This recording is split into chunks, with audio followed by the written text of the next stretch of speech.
실 마이크로 서비스하고 카타코다에 대해서 얘기하도록 하겠습니다. 마이크로 서비스는 우리가 도커하고 컨테이너를 이제 도구적인 관점에서 무엇이고 어떻게 해야 될지를 이제 이해했어요. 그리고 하나의 어플리케이션을 여러 개의 서비스 구성 요소로 나누고 각각의 서비스 구성 요소들을 별도의 이미지로 만들었죠. 그래서 하나의 어플리케이션이 한 대의 컴퓨터에서 동작하는 게 아니고 여러 개의 머신들 위에서 동작을 하는데 그 위에서 서로 다른 서비스, 어플리케이션에 속한 하부 서비스, 그 서비스를 실행하기 위한 이미지들이 복수의 컨테이너들로 동작하는 것을 보여줬어요. 사실은 그걸 도구적 관점에서 많이 설명을 했는데 바로 그것이 마이크로 서비스의 기본 개념이라고 생각을 해도 크게 차이는 없습니다. 따라서 마이크로 서비스라는 거를 실현하기 위한 도구적 관점에서 컨테이너 기술과 도커에 대해서 여러분들이 익혔고요. 그것을 다시 한번 이론적으로 되짚는 과정을 거치고자 합니다. 그리고 나서 우린 쿠버네티스로 이제 진입을 할 거고, 카타코다는 도커 할 때 카타코다를 처음 설명을 했었죠. 그때 뭐라 그랬냐면 주로 이제 윈도우즈 운영체제가 되겠지만 본인이 실습을 하는 컴퓨터에서 도커 컨테이너를 돌리는데 에러가 있을 수 있다. 따라서 미리 에러가 잘 나지 않는 카타코다 환경을 설명을 할 테니 카타코다 환경에서 충분히 본인이 이해를 하고 시행착오를 겪지 않고 바로 돌아가는 환경을 경험한 후 그 이후로 본인이 본인 컴퓨터에 설치를 제대로 잘하면 본인 컴퓨터에 설치한 도커 컨테이너 그냥 쓰면 되고 도커 컨테이너를 설치하는데 뭐 예를 들어 뭐 윈도우즈 10 홈이나 올드 버전의 윈도우즈 혹은 하이퍼V로 인한 문제점들이 있으면 카타코다를 실습 시 사용하면서 늦지 않되 단 본인의 실습 환경을 계속 구축하는 행위를 병행해서 해라 라고 얘기했습니다. 오늘도 사실 같은 목적이에요. 쿠버네티스로 이제 진입을 하고 있습니다. 쿠버네티스 설치를 지난 시간에 오늘에 대한 리딩 아티클을 읽으면서 설치를 해봐라. 아마도 뭐 대부분 한 대의 컴퓨터에서 버추얼 머신을 쓸 테니 미니쿱에 설치하는 부분들도 언급이 될 거고 그렇게 해서 카타코다 쿠버네티스를 본인 컴퓨터에 설치하고 미니쿱에 설치해서 동작하는 거를 리딩 아티클하고 같이 하라 그랬는데 에러가 좀 있을 수 있어요. 당연히. 특히 하이퍼V로 계속 에러 먹고 있는 사람이 있는지는 모르겠는데 지난번 앙케이트로는 없었죠. 쿠버네티스 설치해서 에러가 있을 수 있다는 가정하에 미리 카타코다에서 쿠버네티스의 미니 쿠베를 사용하는 것을 설명을 할 테니 동일한 원칙입니다. 본인의 컴퓨터에 설치가 잘 돼서 이후의 실습을 본인의 컴퓨터 위에 있는 쿠버네티스 환경에서 하면 전혀 문제가 없고요.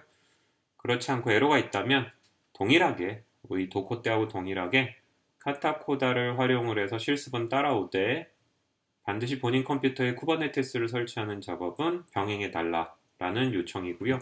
그래서 오늘은 마이 쿠버네티스를 들어가기 위한 다시 한 번의 우리의 이론적인 재정립 그리고 실습 환경으로 쿠버네티스 사용이 어려울 수도 있으니 그거를 감안한 조금 편리한 환경 카타코다에 대한 설명을 진행하도록 하겠습니다.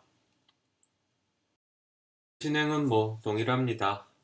지난 시간에 대해서 키워드 한번 점검하고요. 오늘 읽었으면 좋겠다고 얘기한 리딩 아티클 키워드 되짚어보고 오늘의 수업 카타코다에 대한 부분들 진행을 아니죠. 오늘의 수업 마이크로 서비스에 대한 부분들 다시 한번 재정립해보고 그리고 실습과 관련돼서 카타코다에 있는 내용 조금 언급을 하려고 해요. 그리고 이제 본격적으로 우리가 쿠버네티스에 들어갈 거기 때문에 쿠버네티스를 이해하기 위한 또 이제 이론적인 부분들이 있습니다. 그것들을 이제 다음 시간을 위한 리딩 아티클로 설명하도록 하겠습니다.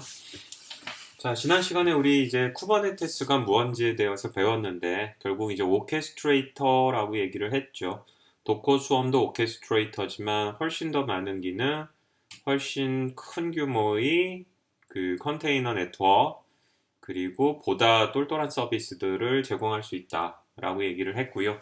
그 쿠버네티스에 대한 튜토리얼, 특별히 그 인스톨에 대한 것들을 여러분들이 읽고 그것들을 이제 설치를 해 주십사라고 이제 설명을 한 부분들이 있어요.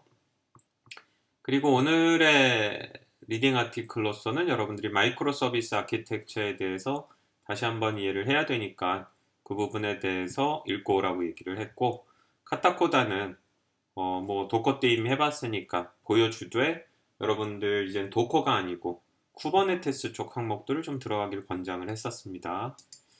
자, 그래서 오늘 수업을 시작을 하도록 하죠. 키워드는 마이크로 서비스와 카타코다가 되겠습니다. 마이크로 서비스가 이제 무엇인지에 대한 설명을 좀 하겠고요. 마이크로 서비스가 현재 우리 시점에서 뭐 도커라 뭐 구글이라든지 네이버라든지 이런 그 대형 서버 기반의 서비스를 제공하는 IT 업체들이 이렇게 지배적인 상황에서 왜 이런 마이크로 서비스가 중요한지에 대한지 좀 설명을 하겠고요. 그 다음에 이제 카타코다를 어떤 식으로 좀 쓰면 좋겠다.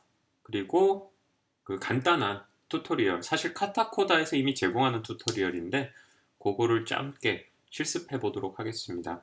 카타코다에서 제공하는 그 실습을 해보는 이유는 본인이 본인 컴퓨터에 쿠버네티스를 설치했을 때 동일한 거를 할 수 있기를 바라는 거고요. 그것을 이미 안정된 플랫폼인 카타코다에서 선행적으로 해본다, 경험해본다 라고 생각하면 되겠습니다.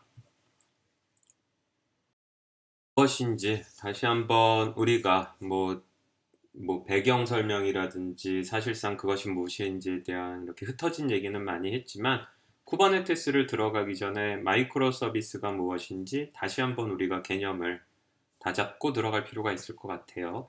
자, 그래서 유튜브에서 이 링크에 가면 마이크로 서비스 튜토리얼 for beginners가 있습니다. 파트 1이고요.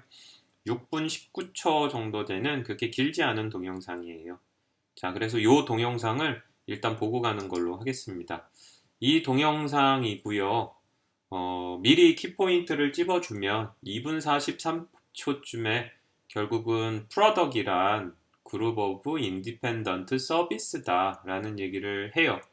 요 전에는 이제 모노리틱이라 그래서 큰 프로그램을 하나 짜가지고 여러 개 복사본을 띄우다가 이제 요 대목에서 우리가 만드는 프로그램이라는 거는 서로 독립적인 프로그램들인데 굳이 하나로 만들어가지고 큰 덩치를 만든 후 그거를 여러 개 띄우기보단 이렇게 인디펜던트 서비스 레벨에서 각각 따로 만들고 각각 따로 띄우고 각각 따로 용량 증설, 감설하고 연결만 하면 되지 않겠어? 라는 제목으로 이제 넘어갑니다. 그래서 길지 않은 동영상이고요. 6분 19초 정도 되는 거니까 이게 자막 키면 영어 자막 나타납니다. 한글 자막이 있는지 한번 볼까요? 한글 자막은 없네요. 뭐 자동 번역하면 한국어가 나오기도 하는데 한국어가 잘 될지는 잘 모르겠네요. 어디 한국어. 그들 사이에서 아무것도 공유하지 않음. 저 같은 경우에는 마이크로 서비스를 하니까 무슨 얘기인지 알겠는데 뭐 한글로 해도 되고 영어도 해도 되고 본인이 편안한 마음으로 6분 19초 동영상이니까 지금 교수님 이 수업 동영상 멈추고 이 동영상 6분 19초 본 다음에 다시 슬라이드 7부터 다시 시작하겠습니다. 자, 유튜브에서 동영상을 보고 오세요. 상에 설명된 부분을 다시 한번 교수님이 이제 되짚어 보도록 하겠습니다. 일단 왼쪽에 있는 것이 이제 모노리틱이라는 단어를 쓰는 아키텍처, 오른쪽에 있는 게 이제 마이크로 서비스라는 단어를 쓰는 아키텍처죠. 왼쪽에 있는 모노리틱하다는 거는 이제 우리가 커널, 운영체제 커널 얘기할 때 상당히 많이 쓰는 건데, 모노리틱이라는 것이 하나에 거의 모든 거를 다 집어넣는 걸 얘기를 해요. 문득 이게 한글로 어떻게 번역이 되는지 궁금해졌는데, 모노리틱하다라고 얘기하면 되게 어렵네요. 단단히 짜여 하나로 되어 있다라고 되어 있고 한 글자로 이렇게 딱 매칭이 되지는 않네요. 자, 그래서 보고 있는 것처럼 모노리틱하다는 거는 키워드가 여러 개가 묶여져서 하나로 돼 있다는 그런 개념으로 한글로는 인지합니다. 실제로 소프트웨어를 한번 쳐다보면 이렇게 돼 있어요. 예를 든 건데 사용자가 접근하는 유저 인터페이스가 있고 그리고 어떤 그 로직이 돌아가는 거죠. 입력을 받아 본인이 작업을 하고 출력을 내보내는 로직이 있고 이때 사용하는 데이터가 들어가 있는 주로 이제 데이터베이스 같은 것들에 대한 인터페이스겠죠. 부분이 있어요. 우리가 도커 컨테이너 할 때에는 통상 많이 얘기한 게 프론트엔드, 그게 이제 UI 같은 거죠. 그 다음에 백엔드, 그것이 이제 로직 돌리는 부분이 되겠고, 데이터베이스, 이제 데이터 쪽에 관련된 부분인데, 통상 이렇게 3자로 얘기를 많이 해요. 그렇다 그러면 모노리틱은 이 세 개가 맞물려서 돌아야지만 하나의 어플리케이션을 구현할 수 있다면 이거를 하나의 어플리케이션 안에 실제로 구현한 겁니다. 여러분들이 뭐 파이썬이나 비주얼 그 뭐 파이썬이라든지 뭐 자바스크립트 뭐 다트 고랭귀지 C++ 했을 때 뭐 예를 들어 비주얼 스튜디오에서 프로젝트 하나를 열고 그 프로젝트 하나가 결국 하나의 실행 프로그램으로 매칭된다면 이 세 개의 기능을 수행하는 소프트웨어를 그 프로젝트 하나에다 다 집어넣은 거죠. 그래서 프로그램을 실행시키면 이 세 개가 그 안에 모두 다 들어가 있는 거예요. 마이크로 서비스 아키텍처라는 거는 어떻게 돌아가느냐? 마이크로 작은 거죠. 서비스인데 S가 붙어요. 작은 서비스들입니다. 이 경우에는 우리가 하나의 어플리케이션을 구현하기 위해서 세 개의 기능이 필요한 거지 굳이 이것이 물리적으로 하나의 실행 파일 안에 들어갈 필요가 없다라는 생각인 거죠. 어떻게 하는 겁니까? 각각을 띄어내는 거예요. 각각을 띄어내서 우리가 UI라 그러면 UI는 별도로 실행 파일을 만들어서 실행을 하고 비즈니스 로직도 별도로 실행 파일을 만들어서 실행을 하고 데이터 액세스 레이어도 별도의 실행 파일을 만들어서 실행을 하는 거죠. 그래서 세 개가 모노리틱인 경우에는 하나의 응용 프로그램으로 만들어져서 실행이 되지만 마이크로 서비스 아키텍처에서는 각각을 띄어내서 독립적인 실행 프로그램으로 실행이 되는 거고 이들 간에 어떤 식으로든 네트워킹이 이루어져서 정보를 주고받으면 우리가 원하는 이 어플리케이션이 돌아가기만 하면 되는 거니까 그 어플리케이션은 돌아간다는 겁니다. 그래서 UI인 경우에도 보는 것과 같이 마이크로 서비스에선 따로 독립적으로 떼어내고요. 여기에 비즈니스 로직, 뭐 데이터 액세스 레이어가 될 수도 있는 거고 UI 돌리는 것도 이제 그 한 대의 컴퓨터에서 돌아갈 필요가 굳이 없이 여러 대의 컴퓨터에서 돌아가는 건데 이 경우 UI는 필요한 만큼 뭐 N개의 컴퓨터 위에서 비즈니스 로직은 필요한 만큼 뭐 X개의 컴퓨터 위에서 데이터 액세스인 경우에는 필요한 만큼 Y개의 컴퓨터 위에서 돌리면 되는 거고 이들이 이제 연결이 네트워크가 돼서 원하는 결과를 제공하는 거죠. 결국 모노리틱 아키텍처의 가장 큰 그 구조적인 특징을 대라 그러면 어플리케이션을 구성하는 기능들을 모두 묶어서 대부분 하나의 굉장히 거대한 어플리케이션으로 실행 파일로 만들었다는 점이고 마이크로 서비스인 경우에는 하나의 어플리케이션을 구성하는 요소들을 각각 독립적으로 떼어내서 각각 독립적으로 동작시킨다 라는 겁니다. 그래서 서비스, 어플리케이션을 제공할 때 등치 큰 애가 제공하는 구조가 모노리틱이고 하나의 어플리케이션을 구성할 때에 하나의 어플리케이션을 구성하는 내부 요소들을 각각 독립적인 서비스, 자그마한 서비스, 마이크로한 서비스라고 생각을 해서 이들 간의 상호 관계로 어플리케이션 하나를 제공하면 되지 않느냐가 마이크로 서비스 아키텍처가 되는 거다라고 볼 수 있죠. 이것을 다시 한번 조금 더 딥하게 한번 보면 이 전통적인 웹 어플리케이션의 아키텍처가 나와 있는데 예를 들어서 이제 브라우저를 통해서 아파치 서버에 접근을 하면 이제 로직을 돌리는 프로그램이 있어요. 필요한 경우에 데이터베이스를 불러쓰기도 하죠. 자, 그러면 아파치는 이제 통상 이제 웹을 띄워주는 역할이기 때문에 얘가 이제 주로 개발자들이 다 만드는 건데 지금 하나를 모두 통으로 어플리케이션 하나에 집어넣었어요. 얘 기능을 보면 사용자 인터페이스를 제공하는 모듈이 있고요. 그 요금과 관련된 물건을 사고 팔고 할 때 돈과 관련된 거를 하는 모듈이 있어요. 실제로 물건들을 관리하는 모듈이 있고 물건들을 관리해서 사용자에게 보여준 후 구매 행위를 마치면 쉬핑하는 배달하는 것까지 다 있으니 이게 결국은 온라인 쇼핑몰 어플리케이션을 구현한 건데 하나의 어플리케이션 안에서 그 모든 기능이 다 구현이 되어 있는 전형적인 모노리틱 아키텍처가 되는 거죠. 이런 경우에 어, 뒷부분에 바로 얘기가 나오겠지만 이 컴퓨터 한 대에서 이제 돌려가지고 물건을 잘 팔았어요. 그랬더니 사용자의 요구가 늘어나서 한 대의 컴퓨터로는 안 될 것 같아요. 그러면 이제 용량을 늘려야 되는데 용량을 늘리는 방법은 둘 중에 하나겠죠. 하나는 뭐겠어요? 한 대의 컴퓨터를 굳이 계속 돌리겠다는 원칙하에 좀 더 성능이 좋은 컴퓨터를 사가지고 그 컴퓨터에서 돌리는 것도 방법일 수 있어요. 그렇지 않다면 현재 돌아가는 컴퓨터 옆에 새로운 컴퓨터를 산 후 이 프로그램을 똑같이 그 옆에 있는 새로 산 컴퓨터에서 실행시키는 거죠. 결국 두 대의 컴퓨터가 똑같이 이 모든 기능이 들어가 있는 프로그램을 각자 따로 돌리고 있는 거죠. 이 경우에 이제 대신 앞에서 이 두 개 중에 어디로 사용자 고객님을 연결할지에 대한 결정을 하는 프로그램은 들어가야 되는데 결국은 모노리틱 아키텍처는 모든 기능을 프로그램 하나에 집어넣기 때문에 용량을 늘려야 된다 그러면 이 모노리틱한 프로그램이 쌍둥이로 여러 개가 생기든 아니면은 등치가 커지든 둘 중에 하나입니다. 둘 중에 하나가 되는 거예요. 이거를 이제 말로 푼다고 생각을 하면 9페이지에 설명이 나오는 겁니다. 방금 봤었던 우리가 만든 이런 이커머스 어플리케이션이에요. 결국은 사용자가 접근을 해서 물건들을 구경을 한 후 주문을 하게 되면 인벤토리라고 부르는 거는 내가 파는 물건들에 대한 리스트와 명세, 재고 이런 것들이에요.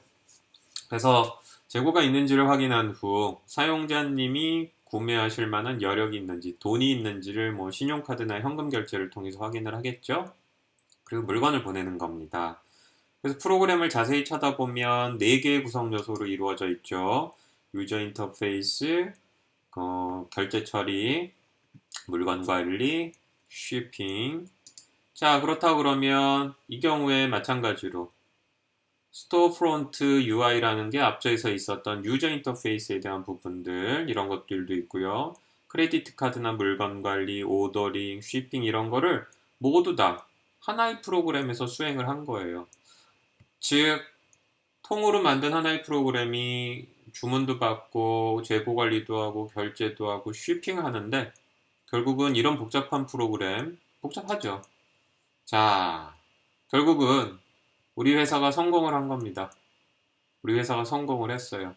그래서 이 프로그램 자체도 커져야 돼요. Application becomes large가 되고요.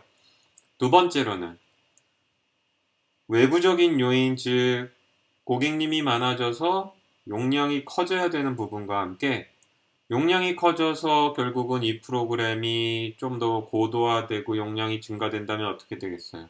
당연히 개발자들도 많아지겠죠. 즉 두 가지 요소를 이제부터 함께 살펴볼 건데 하나는 부품 꿈을 안고 본인이 가지고 있는 데스크탑 컴퓨터에서 시작한 요 조그만한 이커머스가 대박을 터뜨렸을 경우 이커머스 어플리케이션 자체도 커지고 더불어서 이 커진 어플리케이션을 개발하고 관리해야 될 개발팀도 커질 겁니다. 이때 우리는 어떻게 대응을 해야 될까? 이것이 마이크로 서비스가 나오게 된 이유기도 하고요. 이러한 관점에서 마이크로 서비스가 장점을 갖는 거죠. 죽었다 깨어나도 특정 인원 이상으로 늘어날 일이 없는 거예요. 뭐 예를 들어서 뭐 학교가 있는데 학교에서 학생 관리하는 소프트웨어입니다. 전교생 인원이 늘어날 리가 없어요. 줄어들면 모를까. 그때도 꼭 마이크로 서비스를 해야 되느냐 그러면 갸우뚱이 되는 거예요, 사실은. 자, 그래서 무조건 모노리틱이 나쁘다, 마이크로 서비스를 해야 된다는 게 아니고요. 모노리틱 아키텍처가 있고 마이크로 서비스 아키텍처가 있다. 그렇다 그러면 우리는 언제 마이크로 서비스 아키텍처로 가는 것이 맞는 것이냐 라는 점, 그 점 입장을 좀 이해해서 이 화두를 받아들였으면 좋겠습니다. 그래서 어디 면접을 갔는데 모노리틱하고 마이크로 서비스를 비교하라 그러면 모노리틱을 설명하고 마이크로 서비스를 설명하고 비교만 하면 돼요. 갑자기 본인이 마이크로 서비스의 신봉자가 돼가지고 무조건 모노리틱은 다 없어져야 되는 것처럼 얘기할 필요는 없다는 겁니다. 기술은 무조건 한쪽이 좋지 않아요. 둘 다 장단이 있어요. 그래서 교수님이 데이터 센터 프로그래밍과 어떻게 마이크로 서비스를 할 것인지에 대한 방점을 찍고는 있지만 혹시라도 무조건 모노리틱은 절대 짜서는 안 되는 프로그램, 이런 입장은 가지면 안 되는 겁니다. 자, 그래서 화두는 마이크로 서비스를 고려하게 되는 화두는 결국 프로그램이 커질 경우를 감안해야 될 때, 그리고 그거에 연동되는 거지만 우리 개발팀이 인원과 그 다음에 팀 자체가 여러 개로 쪼개진 서브팀으로 될 가능성이 있을 때 우리는 마이크로 서비스를 신중하게 고려한다라고 생각하면 되겠어요. 자, 그래서 마이크로 서비스를 우리가 도입한다는 건 이런 겁니다. 앞에서 열심히 본 이 모노리틱한 어플리케이션, 결국 용량 증설을 하면 어떻게 해야 된다? 큰 컴퓨터를 가져와서 거기서 돌리던 여러 대의 컴퓨터를 돌려야 되는데 큰 컴퓨터는 결국은 용량의 한계를 가질 수밖에 없어요. 그래서 우리는 이렇게 트래디셔널하게 결국은 모노리틱한 아키텍처는 대부분 예를 들어서 3개의 어플리케이션이 돌아가는 프로그램이 있다. 그러면 여러 대 돌리는 거 외에는 뭐 이렇게 큰 대안은 없습니다. 그래서 흔하게 겪는 오류들이 많이 발생을 했어요. 무슨 얘기냐면 우리가 버추얼 머신을 도입을 하는 것이 신봉해야 될 대상이 아니고 분석을 해서 장점이 있는지를 바라봐야 되는데 처음에 많은 개발자들이, 많은 운영자들이 잘못 생각한 건 버추얼 머신을 도입을 해서 내 소프트웨어가 올라가면 무슨 일이 벌어지겠어요? 기존에 내가 만들어 놓은 프로그램이 있습니다. 이게 컴퓨터 내가 가지고 있는 거에서 돌렸을 때 한 70% 정도의 CPU와 메모리를 잡아먹은 거예요. 똑같은 컴퓨터에 버추얼 머신을 올렸다고 생각합시다. 그리고 이 프로그램을 돌렸습니다. 그럼 이 컴퓨터의 성능은 똑같은데 기존에 올렸던 프로그램에 단지 추가적으로 일을 더 시켰잖아요. 버추얼 머신을 올렸으니. 그러면 이제는 똑같은 일을 하는데 성능이 70% 한도 내에서 되는 게 아니고 80%, 90% 이렇게 올라갈 수밖에 없어요. 새로운 운영 기술이 나왔을 때는 소프트웨어를 그거에 맞춰서 고쳐야 되는데 그렇지 않고 그냥 올린 거잖아요. 물론 내가 새로운 컴퓨터가 한 대 더 필요할 때 그거를 설치하고 전기 꽂고 운영체제 설치하고 그 다음에 프로그램을 올리는 것보다 그걸 클라우드 컴퓨팅에서 빌려가지고 퍼블릭 클라우드를 빌려서 했을 때는 시간적으로 빠르겠죠. 하지만 내가 퍼블릭 클라우드에 컴퓨터를 빌려가지고 돈을 내야 되는 시점에선 내가 분명히 컴퓨터 한 대를 가지고 거기서 실행했을 때의 가격보다 훨씬 비싸거나 비슷한 가격이 나오는 겁니다. 왜 그래요?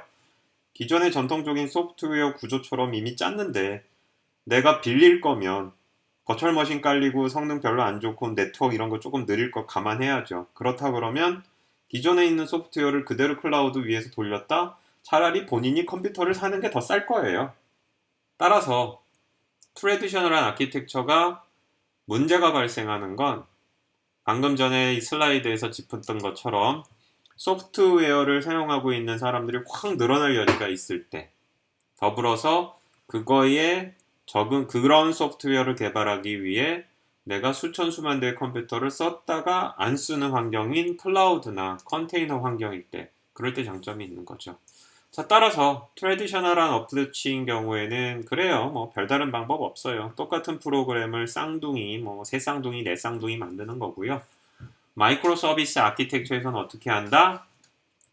내가 만든 프로그램의 구성 요소들을 살펴봤더니 예를 들어 UI와 비즈니스 로직과 데이터 액세스다.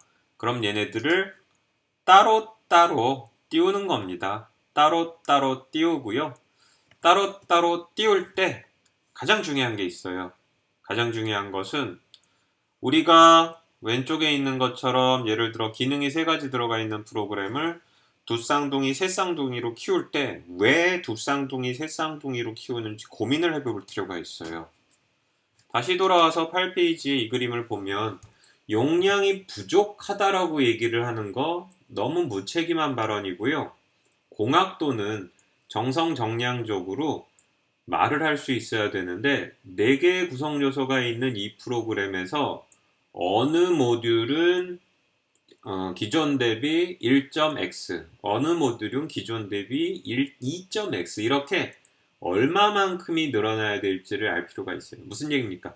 용량이 늘어난다 그래서 일반적인 경우 지금 보고 있는 것처럼 4개의 모듈이 있을 때 4개의 모듈이 모두 일괄적으로 n배 증가하는 경우는 별로 없어요. 대부분 4개의 모듈이 있으면 하나는 뭐 예를 들어 5배, 하나는 3배, 하나는 그대로. 대부분 그런 식이에요. 결국은 용량을 증설하는데 프로그램을, 어플리케이션을 뜯어보면 용량이 증설되는 그 요구의 사항이 모두 다른데 이거를 그냥 무대뽀적으로 두 쌍둥이, 세 쌍둥이 한다? 그게 과연 맞는 건가라는 화두를 던질 필요가 있다는 겁니다.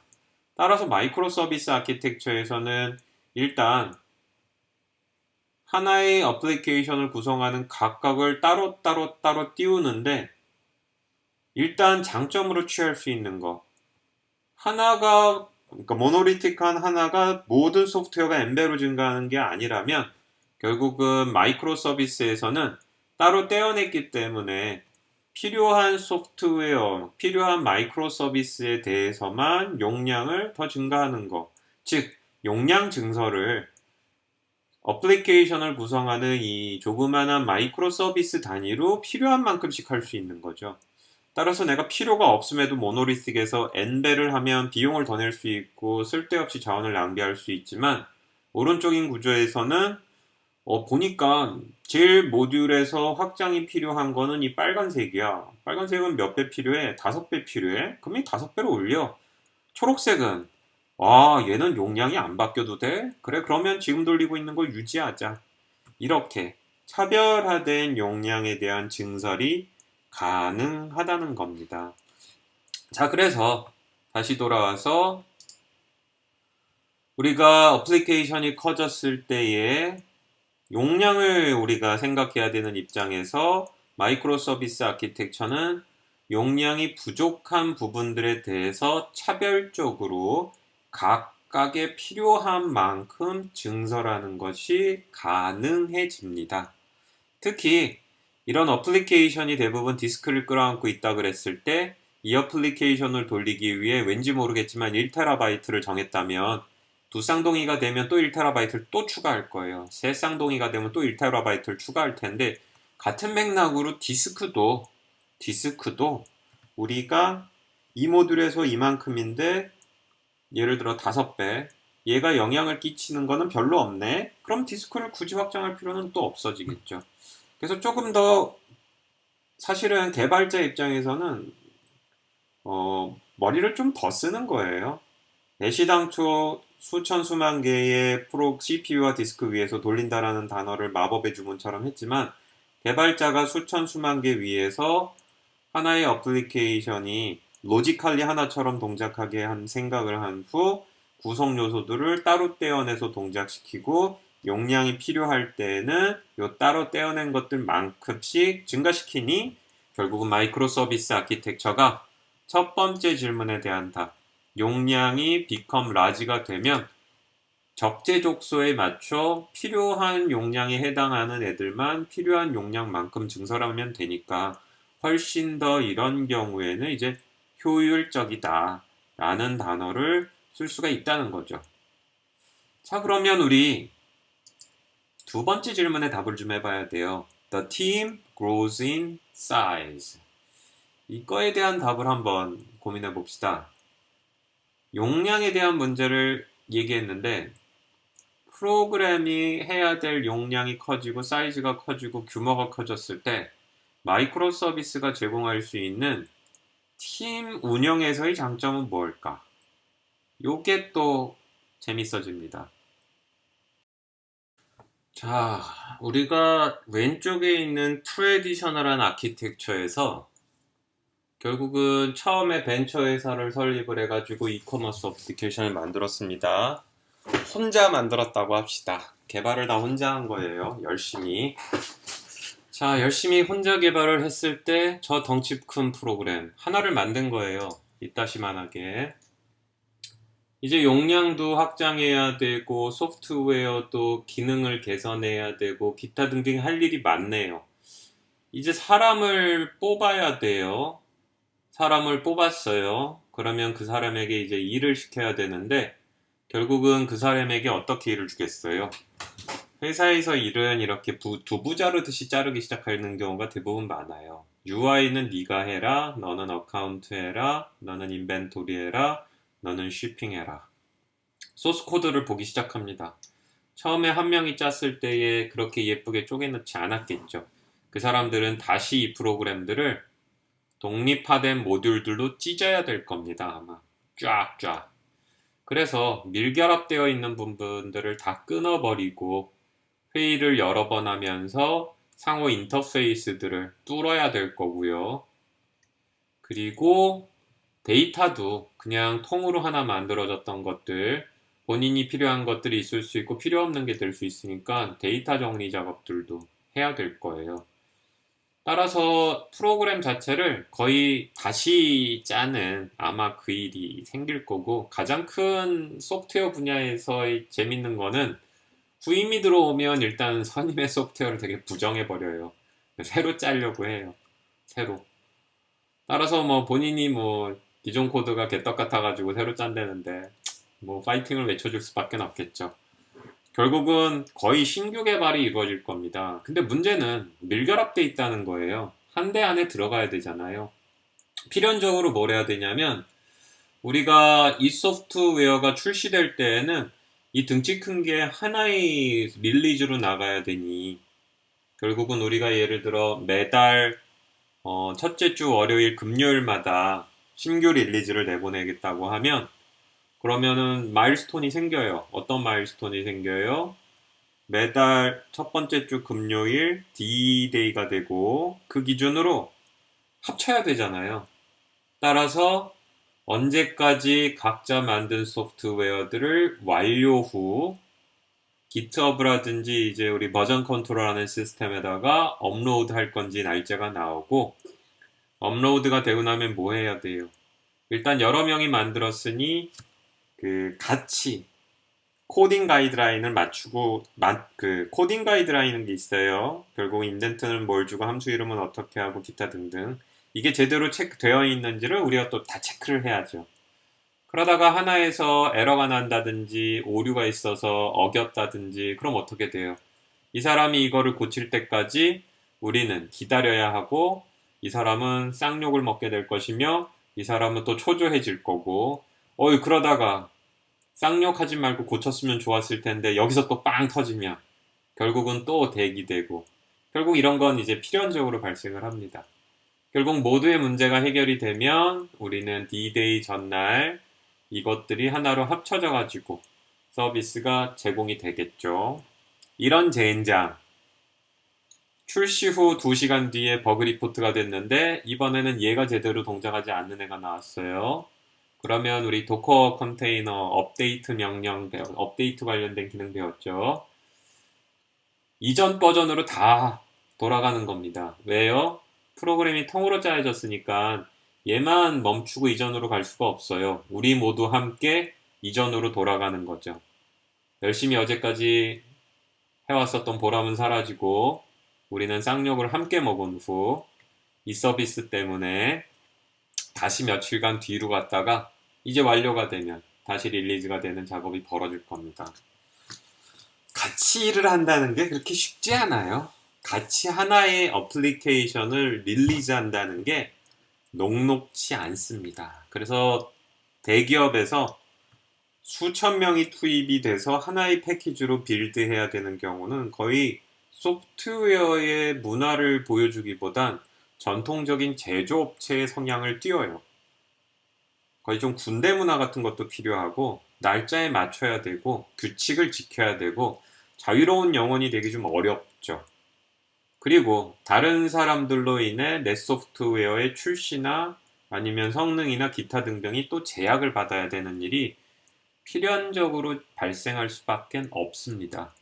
자, 그러면 우리는 뭘 얘기하고 있어요? 소프트웨어가 커졌을 때의 하나 덩어리보다는 여러 개로 분산이 되어 있는 게 각각의 모듈에 최적화되어 있는 동작과 그거에 따른 용량 증설에 맞다라는 그 운영적 관점을 얘기했는데, 다시 개발팀 입장에서 이 그림을 봅시다.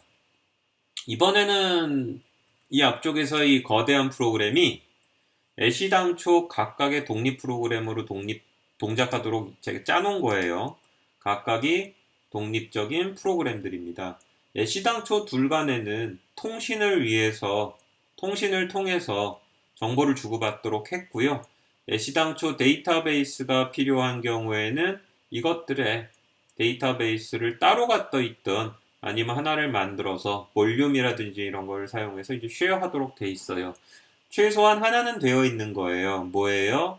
얘네들 간에 주고받는 정보가 통신을 통해서 주고받는 API죠. API들에 의해서 이루어졌다는 겁니다. 뒤집어서 얘기하면 API를 우리가 준수한다고 하면 왼쪽 컴퓨터 프로그램이 바뀐 걸 초록색 프로그램이 알 필요가 없고 초록색 프로그램이 바뀐 거를 왼쪽에 있는 빨간 애가 알 필요가 없어요. 무슨 얘기예요? 우리가 API만 준수하면 각각의 프로그램들 안에서 지지고 볶는 일에 대해서는 옆에 있는 애들이 관여를 안 합니다. 따라서 뭡니까? 내가 만든 소프트웨어가 개선이 되고 기능이 확장이 되고 기타 등등이 된다 그래서 다른 부서하고 연관관계가 없으니 결국은 빨라져요. 회의를 하는 것도 줄어들고 그 다음에 소프트웨어도 결국은 비주얼 스튜디오나 이런 데처럼 프로젝트가 각각 따로 만들어지기 때문에 이 소프트웨어의 시험, 검증, 테스트, 그 다음에 릴리즈하는 건 전적으로 이 팀에 소관이 돼요. 어떻게 보면. 데브옵스라 그러면 이 팀이 개발 후 릴리즈도 할 수 있고 이 팀이 개발한 것과 밀결합된 운영팀에서 내보낼 텐데 결국은 빨간색 소프트웨어의 개발부터 릴리즈는 옆에 있는 부서하고 그렇게 그 기술적으로 상관이 크지 않아요. 따라서 공동으로 만들어서 보내야 되었던 통합과 통합시험, 통합검증, 그와 관련된 회의들 이런 부분들의 상당량이 소거되지요. 줄어드는 겁니다. 따라서 이 거대한 컴퓨터 속에 5개의 프로그램이 돌아가는데 이 사람이 만든 프로그램에 대한 릴리즈 날짜가 옆에 있는 팀하고 같을 이유도 없어요.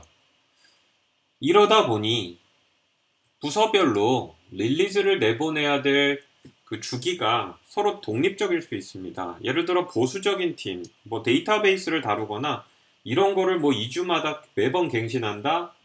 그거 위험해요. 데이터베이스 날아가면 큰일인데. 하지만 사용자 인터페이스는 아침에 출시했더니 오후에 게시판이 도배가 됐어요. 거지 같아요. 그러면은 내일이라도 고쳐야죠. 마이크로 서비스 아키텍처는 그럴 때 또 장점이 있는 거예요. 무슨 장점이 있느냐? 유저 인터페이스 팀은 릴리즈를 하루에 2번씩 한다. 데이터베이스는 한 달에 1번 한다. 각각 따로 최적화된 릴리즈 날짜를 기준으로 하면 되기 때문에 문제가 없죠. 더불어서 API만 준수하면 되니 우리가 장고의 고민으로 API를 정립한 이후에는 각각의 팀이 따로 동작하지 않습니까? 따라서 제가 신입사원을 뽑았어요. 신입사원은 뭘 배워야 돼요? 모노리틱인 경우엔 네가 이거를 이해할 건데 이거를 하기 위해선 전체의 내용을 어느 정도 알아야 이걸 할 수 있어. 아마 이렇게 얘기할 수밖에 없어요. 마이크로 서비스는 옆하고 통신하는 API들은 이거야. 받으면 이걸 주는 거야. 그것만 이해하면 되니까 너는 다른 사람들 신경 쓰지 말고 우리 부서원은 우리 부서원들끼리 화이팅 합시다. 야 이러면 되는 거죠. 그리고 신입사원을 뽑아서 배치할 때에도 딱 이 프로그램에 최적화된 사람을 뽑을 수 있고 그 사람이 들어왔을 때에 바로 선행학습해야 될 분야가 줄어들었으니 오자마자 별도의 교육 업체도 바로 투입될 수 있어요. 두 번째 질문에 대한 답이에요.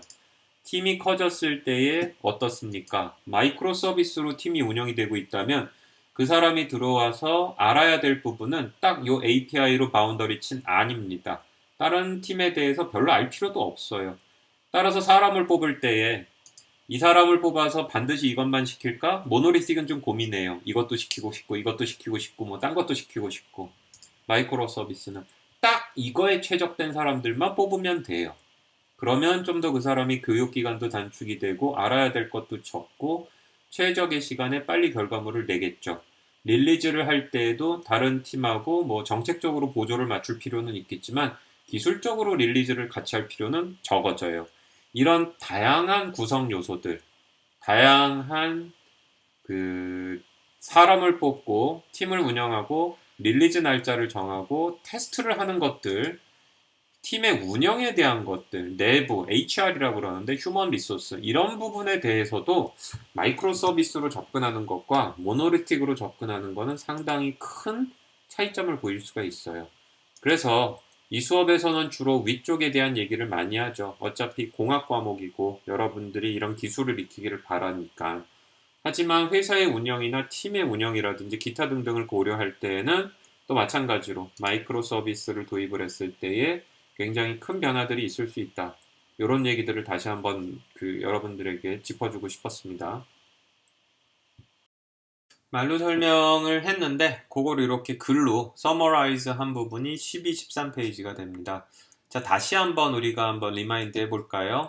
스케일러빌리티예요. 우리가 첫 번째 다뤘던 화두죠. 1의 용량이었는데 n으로 늘어났을 때입니다. 이 경우 모노리틱은 쌍둥이, 셋쌍둥이, 넷쌍둥이로 해야 되지만 마이크로 서비스인 경우에는 잘게 쪼개져 있기 때문에 쪼개진 애들 중에서 누구의 용량이 얼마만큼 늘어나야 되는가 요거를 보고 늘어나야 될 애들을 딱 필요한 만큼씩 독립적으로 늘릴 수가 있다는 겁니다. 자원을 효율적으로 쓸 수 있는 거죠. 세 쌍둥이, 두 쌍둥이인 경우에는 그냥 복제품이 늘어날 뿐이기 때문에 용량을 늘리지 않아도 될 애들도 덩달아서 늘어나요. 그래서 효율이 나빠질 수 있죠. 그래서 혹시 기억하는지 모르겠는데 대학생이라고 하지만 우리 EBS 이번에 코로나 사태로 인해서 EBS 그 프로그램 관련돼서 말이 많았잖아요. 그때 전문가들이 주로 얘기했던 것이 뭐였냐면 클라우드 컴퓨팅을 용량을 증설했다 그래서 프로그램이 확확 용량이 느는 건 아니다. 그런 구조에 맞도록 짰었어야 된다. 하지만 사실 우리가 그럴 필요가 없었기 때문에 그러지 않았던 거고 지금이라도 우리가 다음 세대를 위해서 소프트웨어의 구조적인 부분들 이런 거를 바꿔 나갈 필요가 있다라는 얘기가 나왔던 것이 바로 이런 얘기예요. 대부분 본인의 컴퓨터를 사용을 하고 모노리틱한 아키텍처로 해도 충분했던 거죠. 코로나가 이렇게 터지고 학교를 못 갈 줄 알았나? 대부분의 학교도 그래요, 대학교도.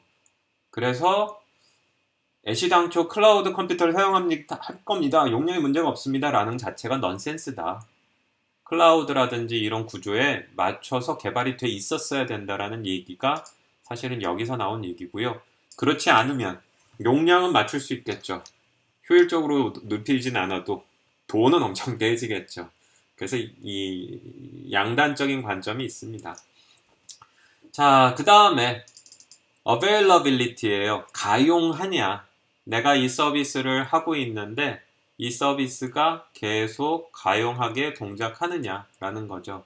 자, 그래서 이 경우에는 이제 서비스가 페일이 나는 경우인데 서비스의 페일이라는 거는 구성 요소 중에 하나가 먹통이 된 거를 얘기해요. 예를 들어서 뭐 데이터베이스를 읽고 쓰는 모듈이 맛이 가고 있다든지 결제에 관련된 모듈이 맛이 가고 있다. 이런 경우가 되겠죠. 대부분 모노리틱한 아키텍처로 짜면 한 모듈이 망가지게 되면은 거의 이 프로그램 자체가 공동 운명체가 돼가지고 돌아가시는 경우가 일반적입니다. 그럼 이제 세 쌍둥이 중에 하나 돌아가시면은 하나 더 올려야 되는 뭐 이런 건데 마이크로 서비스 아키텍처로 하게 되면은 여러 개로 찢어놨기 때문에 현재 문제가 발생을 한 서비스가 죽을 수는 있어요. 하지만 전체에서 그 일부에 해당하는 기능이 죽은 거기 때문에 어떤 식으로든 다른 서비스들은 동작을 하고 있고요. 사용자로부터 들어오는 인풋을 어떤 식으로든 처리하고 있으니 빠른 시간 안에 죽은 서비스를 되살리면 그러면은 서비스 입장에서는 뭐 조금 느려지거나 사용자가 불편할 수는 있지만 전체적인 서비스가 죽는 일은 없다라는 겁니다. 그래서 가용성 측면에서 특정 서비스, 특정 구성 요소가 페일이 나더라도 사용자의 일단의 약간의 불편함, 그리고 여기 있는 것처럼 약간의 지연 시간은 줄 수 있지만 뭐 완전히 시스템이 통째로 마비되고 그런 일은 피하는데 굉장히 유리한 구조다라는 겁니다. 그래서 비슷한 맥락에서 폴트 털러런스라는 거는 장애에 얼만큼 잘 대응할 수 있느냐라는 부분인데 결국은 통으로 날아가는 게 아니고 스몰 파트에 대한 부분이 이제 맛이 가는 거기 때문에 우리가 통째로 프로그램이 망가질 수 있는 모노리틱의 그러한 걱정 이런 부분은 상당히 줄어들 수 있다는 겁니다. 따라서 첫 번째는 이제 용량을 증설하는 부분에 대한 효율성이고요. 두 번째는 장애 발생 시에 서비스가 얼마나 계속 유지가 될 수 있느냐. 약간의 불편과 지연은 있지만 하나는 통째로 맛이 가는 확률을 거의 뭐 줄일 수 있는 이런 여지가 크죠. 마이크로 서비스인 경우에는 통째로 죽으면 안 돼요. 거의 죽는 일이 없어요. 일부 지연이 발생하는 쪽이 크죠. 모노리틱은 죽을 수 있어요. 셧다운이 되고 서비스가 아예 불통 상태에 들어갈 수 있죠. 뭐 어쩔 수 없잖아요. 그 다음은 개발과 유지 보수적인 측면에서의 장점인데 개발에서 첫 번째는 에이질러티입니다. 에이질러티라는 것은 에이자일이라는 단어 우리 했잖아요. 에이자일이 뭐예요? 과거에 전통적으로 오랜 시간 걸쳐서 하는 서비스, 제조 이런 개발 기법보단 빠르게 시장의 반응을 보면서 그때그때 개선하고 추가적인 개발하고 필요 없는 거는 잘라내고 하는 그런 거잖아요.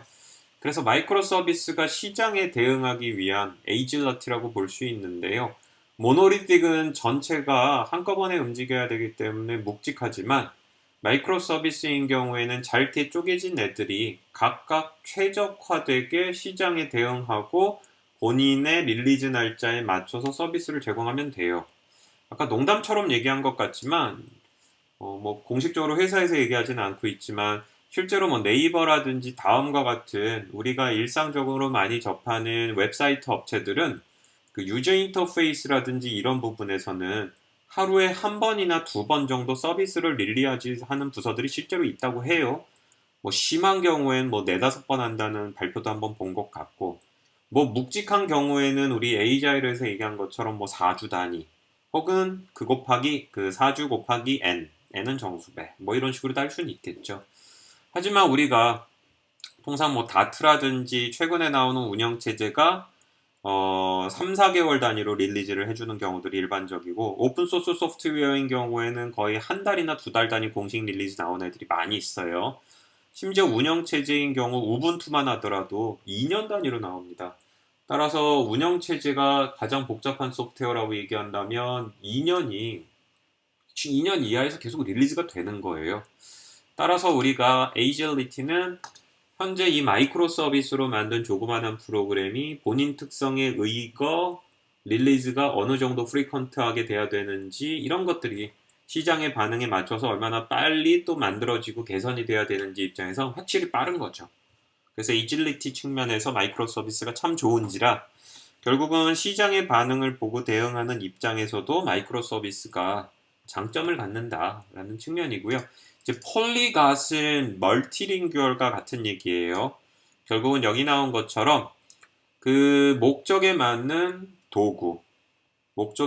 도구를 최적화해서 사용을 할 수 있다라는 거고 비단 이 툴이라는 단어가 뭐 지역적으로 쓰게 되면은 뭐 오픈소스 프레임워크가 될 수도 있지만 랭귀지 이런 것도 될 수 있고 데이터베이스인 경우에 이제 SQL 방식으로 되는 것도 있고 NoSQL no는 SQL이 아니다라는 의미와 not only SQL SQL이라는 게 이 테이블 방식이에요. 그래서 SQL이 이제 엑셀 차트에서 하는 것처럼 주로 XY 컬럼과 로우로 되어진 걸로 정보를 저장하는 건데 최근엔 그렇지 않죠.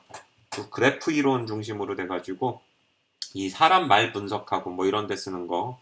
그래서 SQL 분야에서 굉장히 인기 있는 소프트웨어는 뭐 들어봤는지 모르겠지만 이제 오래클이라고 부르는 오라클. 굉장히 비싼 소프트웨어. 은행이나 이런 데서 써요. 혹은 오라클사가 가지고 있는 오픈소스 MySQL. 요건 많이 들어봤죠. NoSQL인 경우에 이제 MongoDB 뭐 이런 어플리케이션들이 있는데 돌아와서 모노리틱인 경우에는 이게 좀 골치 아픈 게 하나의 어플리케이션으로 탄생해야 되기 때문에 어쩔 수 없어요. 대부분 메이저 랭귀지를 정합니다. 그리고 부분 이 연동을 해가지고 다른 랭귀지들을 인터워킹 하죠. 하지만 중요한 거 메이저 랭귀지가 정해져요.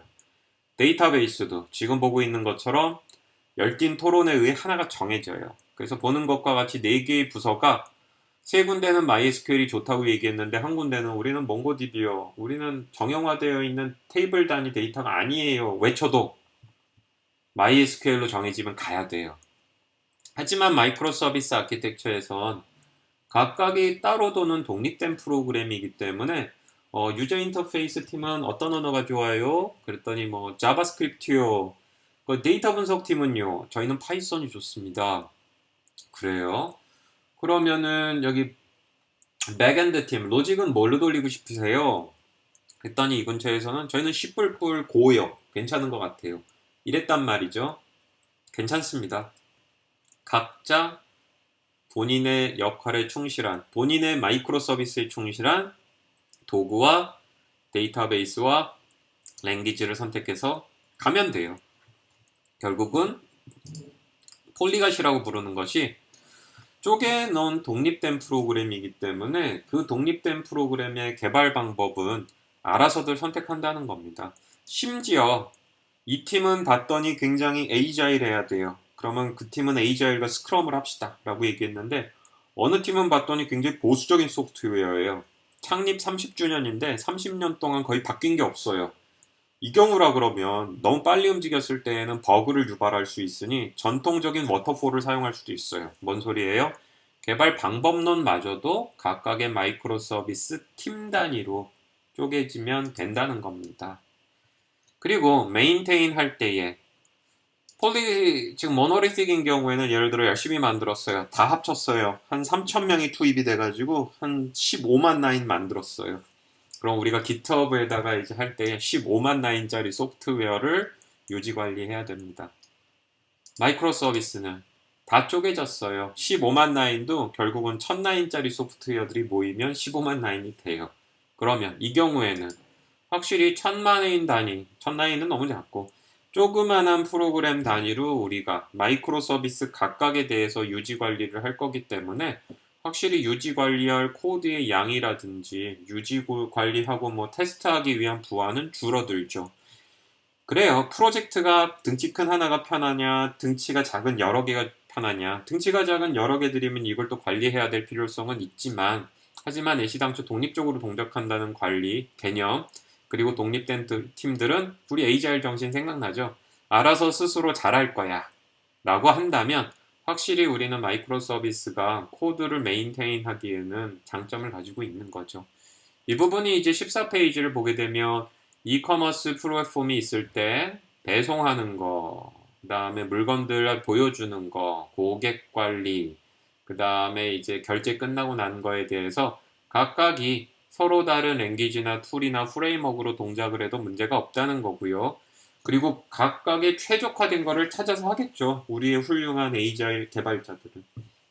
데이터베이스도 테이블 베이스드의 전통적인 SQL 방식도 있고 그래프 방식도 있고 뭐 굉장히 뭐 릴레이셔널 데이터베이스 더큐먼트만 돼도 돼. 갑자기 알아서 데이터베이스도 만들 테니 결국은 프로그램 자체는 모노리틱보다 조금 더 아이디얼하게 최적의 도구들이 최적의 데이터베이스와 함께 최적의 형태로 개발이 된다 라고 믿을 수 있어요. 중요한 건 뭐예요? 에이자일 정신에 맞는 엔지니어들이 모여야지만 가능합니다.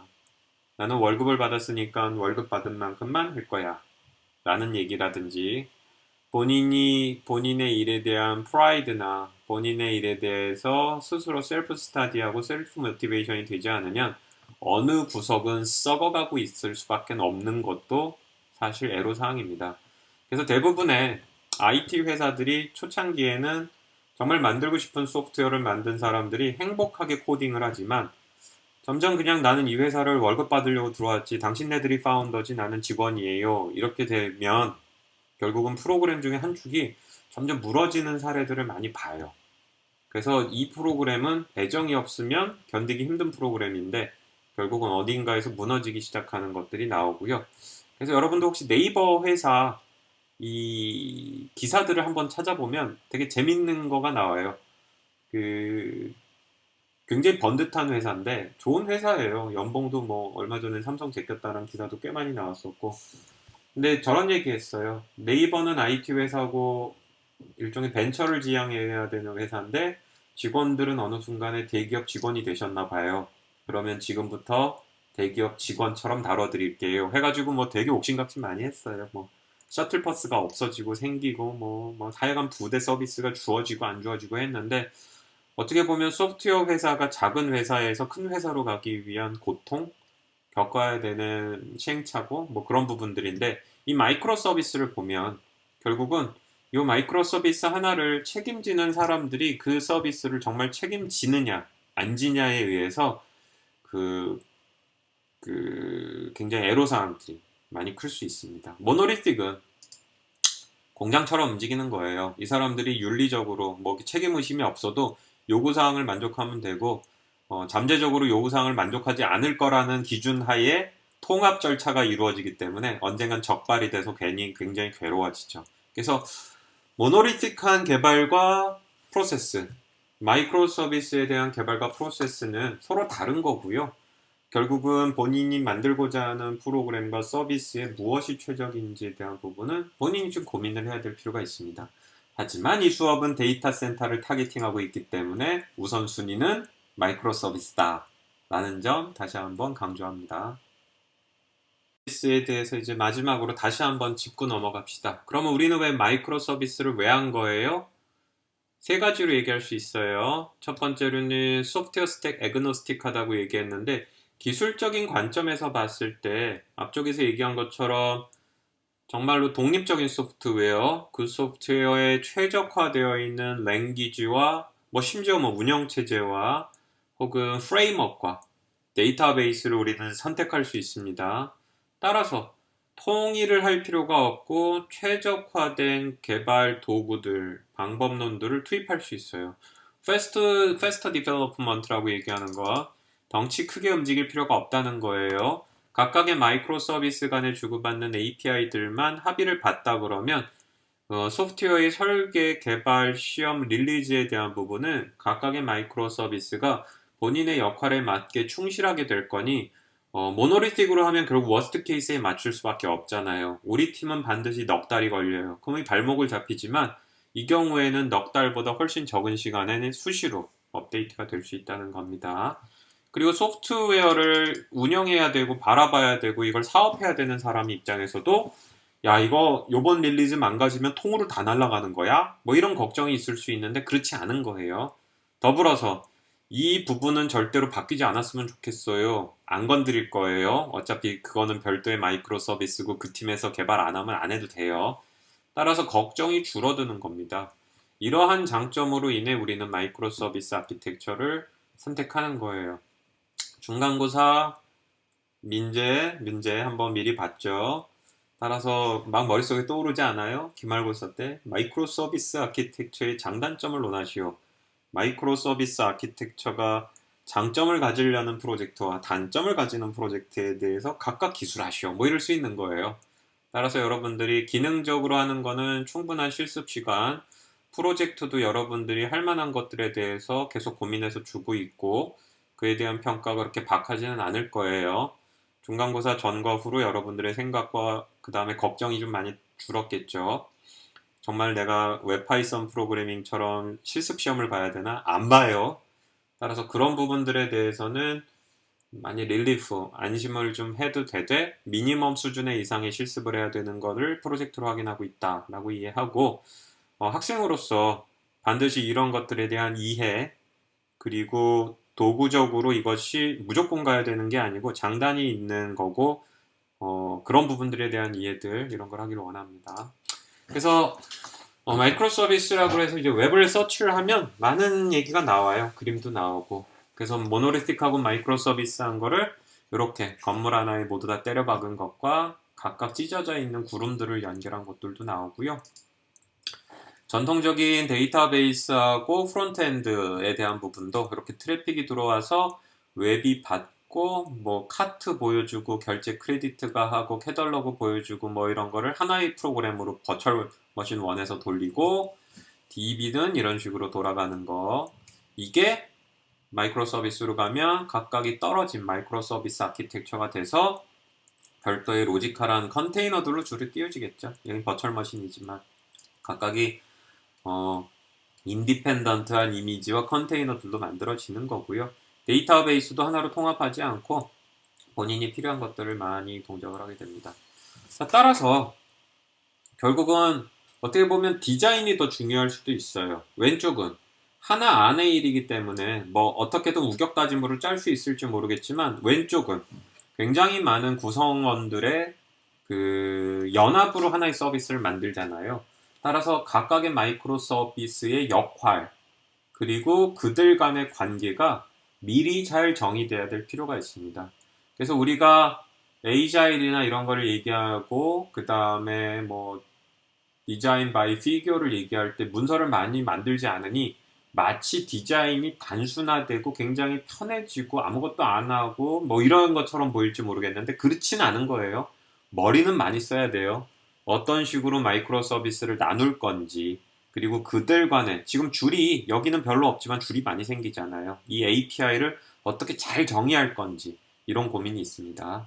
자세히 쳐다보면 이게 객체지향 프로그래밍 기법하고도 거의 같아요. 객체지향이라는 것이 재사용과 재사용된 애들 간의 인디펜던트 그러기 위해서 우리가 어떤 식으로든 퍼블릭 인터페이스를 잘 정의해야 된다. 그래서 클래스 외부와 클래스 안에 영향을 서로 주고받는 부분이 없도록 결국 뭐예요? 이 퍼블릭 인터페이스를 한번 만들면 바꾸지 않고 영원무궁하게 가되 내부 개선만 하는 게 클래스의 올바른 설계 철학이었어요. 그것처럼 사실은 비슷한 맥락에서 마이크로 서비스들이 무엇이 필요하고 그들 간의 관계는 어떻게 정립해야 될지 여러 부분들에 대한 디자인 관점에서의 고민은 좀 더 있어야 된다는 겁니다. 따라서 문서는 줄이지만 고민은 늘어나야 돼요. 그게 올바른 개발자가 또 해야 될 일이라고 다시 한번 강조를 한번 합니다. 실습이죠. 실습해봐야 될 내용은 카타코다에서 우리가 안정화되어 있는 환경이죠. 반드시 동작을 하는. 여기서 우리가 쿠버네티스를 돌려보는 거를 한번 해보려고 합니다. 그래서 뭐 카타코다 사이트 가면 뭐 설명들 쭉 나오는데 프로젝트들 쭉 나오죠. 여기서 요거 쿠버네티스 인트로덕션을 실행해 보면 돼요. 얘가 이렇게 생겼습니다. 쭉 내려가면 여기 쿠버네티스 인트로덕션 그래서 나오죠. 17개 시나리오. 요거 이제 스타트 코스 하면 되고요. 여러 개가 나와요. 그래서 뭐 싱글로드 클러스터 뭐 쭉 해가지고 얌 파일도 만들고 하는 부분들이 있고요. 쭉쭉쭉쭉. 우리가 이제 도커 수험 했던 거를 비슷하게 이제 갈 겁니다. 도커 머신, 도커 수험. 여기서 이제 싱글로드 쿠버네티스 클러스터를 해보는데 뭐 어렵지 않아요. 스텝 1, 스텝 2, 스텝 3, 스텝 4 이렇게 되어 있어요. 그래서 들어가 보면 싱글로드 클러스터 10분에서 15분이면 됩니다 라고 나왔죠. 그 다음에 이제 설명을 보면 미니쿠베라는 걸 씁니다. 우리가 이전에 쿠버네티스 인스톨레이션을 리딩 아티클로 하면서 설치를 할 수 있게 직접 해봐라 라고 얘기했는데 결국 이제 쿠버네티스를 컴퓨터 한 대에다 설치하는 거예요. 근데 쿠버네티스가 멀티 컴퓨터 위에 있는 수많은 컨테이너를 다루는 거니 그거를 하기 위해서 미니쿠베라는 걸 설치하면 본인 컴퓨터 한 대에서 결국 버추얼 머신 띄우는 거죠. 버추얼 머신들을 띄워가지고 그 싱글로드 컴퓨터 한 대에서 버추얼 머신 위에 떠 있는 도커 컨테이너들을 이제 제어하는 그런 툴입니다. 그래서 이제 스타트 시나리오 하면 되고요. 보면 읽으면서 하세요. 그래서 이렇게 쭉 읽으면 미니쿠베 버전을 확인해라 이렇게 돼 있어요. 이거 되게 편리해서 사실 이거 꾹 누르면 이게 실행이 돼요. 근데 절대 이거 쓰지 마세요. 읽고 실행하고 읽고 실행합니다. 미니쿠베 버전 확인했던 거고요. 그 다음은 미니쿠베 스타트. 그래서 미니쿠베 프로그램을 실제로 실행하는 거예요. 그럼 이제 설명해 보면은 이제 싱글로드 컴퓨터에서 미니쿠베를 사용하여 쿠버네티스 프로그램이 버추얼 머신 형태에 있는 애들을 사용하고자 합니다. 라고 되어 있고요. 교수님은 이렇게 요것만 손으로 타이핑하고 단추 누를 거지만 여러분들은 단추 누르지 마세요. 꼭 이렇게 꾸역꾸역 손으로 타이핑해요. 그래서 미니쿠베를 시작해라. 그럼 시간이 좀 걸리고요. 보면 우분투 18.04 얼마 전에 20.04가 나오기는 했는데 조금 불안하더라고요. 한글이. 우분투 18.04 안정된 버전이고 미니쿠베는 버전 18.1입니다. 강의노트 작년 학기 시작할 때에는 18.04는 같았는데 1.3이었어요. 미니쿠베가. 근데 지금 보면 미니쿠베가 좋아진 거를 볼 수가 있고요. 나름 나쁜 컴퓨터 아닙니다. 여기 보면 CPU 2개, 듀얼 코어고요. 메모리가 2기가짜리를 띄워주고 있어요. 그리고 컴퓨터 메모 디스크가 145기가, 뭐 이렇게 쓸 일은 없겠죠. 그래서 지금 로컬호스트를 만든 겁니다. 그래서 미니쿠베가 떠있는 컴퓨터는 18.04 LTS 버전이고 보는 것과 같이 되어 있고 미니쿠베는 1.17.3인데 도커 버전은 19.03.6이고 설명서 여기 가면 좀 더 자세히 할 수 있고 기타 등등이 쭉 있어요. 요러면 이제 미니쿠베 띄운 거고요.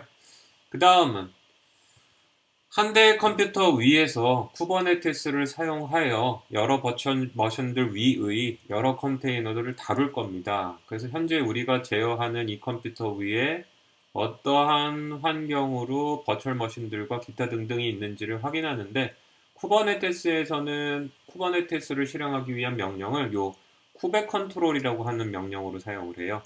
그래서 우리가 도커 뭐 이런 식으로 준 것처럼 쿠베 컨트롤 뭐 이런 식으로 주는데 벌써 실행이 돼버렸네.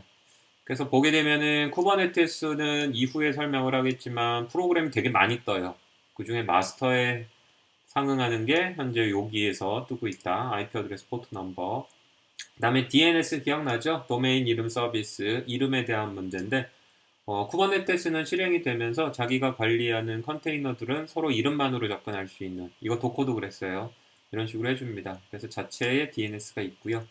자, 그러면 실질적으로 내가 지금 다루는 그 머신들이 뭔지 알고 싶어요. 머신, 호스트. 도커 머신으로 해서 우리가 여러 개 컴퓨터 연결하고 어떤 머신이 있는지 봤죠? 나중에 또 설명을 하겠지만 그에 상하는 게 쿠버네티스 컨트롤 명령으로 어떤 노드가 현재 있는지를 get한다. 실행하면 현재는 미니쿠베라고 부르는 대장밖에 없는 거예요. 마스터 역할을 하고요. 현재 레디 상태로 되어 있네요. 시작한 지 2분 됐어요. 쿠버네티스 버전은 1.17.3입니다. 나중에 다시 할 거예요. 어차피 이거는 그냥 그 이후에 진행할 실습들이 문제가 있으면 여기서 돌려보라는 의미고, 자, 그 다음은 디플로이 컨테이너인데 컨테이너를 실제로 띄우는 겁니다. 우리가 도커 컨테이너 혹은 뭐 도커 런 뭐 이런 식으로 도커에서는 했지만 쿠버네티스에서는 쿠베 컨트롤, 그 다음에 create deployment, deployment라는 단어가 나중에 나올 거예요. 그래서 실제로 뭘 할 거냐면 카타코다 사이트에 있는 도커 HTTP 서버를 가져와서 내가 지금 그거를 컨테이너로 띄울 건데 그거를 이제 deployment라는 단어를 쓰겠습니다. 이제부터 그거를 first deployment라고 부를 거야 라고 했어요. 자, 그래서 이거는 도커에서 이미지 가져와서 컨테이너 띄우는 것과 동일한 거라고 생각을 하면 돼요. 지금은 띄웁시다. 그러면 되게 빠르죠? 띄웠대요. 그러면은 실제로 떠 있는지 확인해야 되잖아요. 도커 때는 컨테이너 LS인데 쿠버네티스는 컨테이너보다 상위 개념이 있어요. 이게 이제 다음 시간에 바로 설명할 건데 팟이라는 게 있습니다. 그래서 우리는 도커 때는 이 개별적인 컨테이너를 모두 다 일일이 다뤘지만 쿠버네티스는 컨테이너들의 집합인 팟이 더 많이 쓰이는 유용한 애예요. 그래서 팟을 가져와라. 그러면 보면 first deployment로부터 만들어진 첫 번째 첫 번째 팟이에요. 1-1은 이미 띄워서 성공적으로 떴다라는 얘기. 러닝 상태인 거죠. 자, 그러면 우리가 도커 때에도 컨테이너 띄운 다음에 외부에서 접속하려고 그러면 포트 어드레스 매핑 했죠? 마찬가지예요. 내가 지금 띄운 first deployment에 이제 접속을 하고 싶어요. 왜냐하면 HTTP 서버니까. 근데 외부에서 접근한 포트 넘버를 이제 줘야죠. 80번을 준 거예요. 그리고 쿠버네티스는 도커보다 훨씬 많은 기능을 제공하고 있으니 이 컨테이너들이 외부하고 통신할 때에 어떤 식으로 해야 될지 똘똘한 서비스를 제공해요. 지금은 노드 포트라는 걸 쓸 거예요. 따라서 이거는 현재 띄워져 있는 컨테이너, 사실 팟이죠. 컨테이너들. 그래서 현재 띄워져 있는 컨테이너들의 집합인 팟의 구멍을 뚫어서 80번으로 뚫고 들어갈 건데, 도커에서 거의 뭐 아무것도 안 해준 거 대비 컨테이너, 쿠버네티스는 좋은 일을 해주기 때문에 우리는 이 경우 노드 포트라고 부르는 똘똘한 서비스를 쓸 거야 라는 걸 알려준 겁니다. 실행하면 이제 띄어져 있는 HTTP 서버를 외부에서 접근할 수 있는 포트 80을 열었어요. 그러면 이제 뭐 80번 포트 써가지고 들어가면 되지 않느냐라고 할 수 있는데 쿠버네티스는 조금 더 복잡해요. 그래서 이거는 나중에 설명을 하겠지만 맨 마지막에 있는 거 중요하죠. 뚫어놓은 first deployment에 포트 번호를 주고 CURL, 컬을 건 거예요. 그럼 여기 결과가 나오죠. 이게 first deployment 누구예요? 아까 get 파수로 해가지고 이거 띄웠죠. 우리가 띄운 HTTP 서버 여기에 접속을 해가지고 우리가 정보를 가져온 겁니다. 666C 맞잖아요. 그래서 우리가 지금 카타코다 도커 HTTP 서버 이미지로부터 띄운 first deployment 안에 있는 HTTP 서버에 들어가서 정보를 가져온 거고요. 그래서 컨테이너 띄우는 거하고 비슷하죠? 대신 여기서는 팟을 뚫었고요. 컨테이너 띄울 때 포트 매핑한 거와 비슷하게 포트 열어주는 익스포즈 작업을 했고 그때 똘똘한 일을 하는 노드 포트를 새로 만들었어요. 그리고 이게 이제 접속한 겁니다. 쿠버네티스는 그리고 굉장히 복잡한 일을 나름 많이 제공해줘요. 복잡하다 그러면 머리 아플지 모르는데 그래도 이해하면 사용법은 쉬워요. 그 중에 하나가 도커인 경우에는 열심히 우리가 손으로 입력하고 도대체 뭘 확인해야 될지도 열심히 CLI로 확인했지만 쿠버네티스는 대시보드라는 기능을 제공합니다. 일단 대시보드를 켜고 손으로 타이핑하라 그랬어요. 여러분은 이네이블도 됐죠. 그 다음은 대시보드라는 서비스를 디플로이 해야 돼요. 이거는 우리 도커 컴포즈한 거하고 비슷해요. 여기 이제 어플라이드가 있는데 얌 파일을 어플라이드 한다는 건 우리가 도커 컴포즈 서비스를 실행한 것과 같이 대시보드라고 부르는 서비스를 얌에다가 기술했으니 이 서비스를 어플라이, 띄우시오 라는 겁니다. 그래서 이제 대시보드 실행을 할 거예요. 그러면 실행이 되죠. 이 상황에서 우리가 대시보드가 실행이 됐는지 앞서에서 있었던 get pose 한번 봅시다. 보면 쿠버네티스 대시보드가 열심히 띄워져 있는 것을 확인할 수가 있어요. 자, 이 상황에서 여기 보면 URL이 열렸어요. 카타코다 사이트에 있는 임시로 할당된 UI니 이거를 누르면 지금 내가 임시로 만든 이 First Deployment 서비스를 관할하는 쿠버네티스를 그래픽 베이스드로 볼 수 있어요. 누르면 떠요.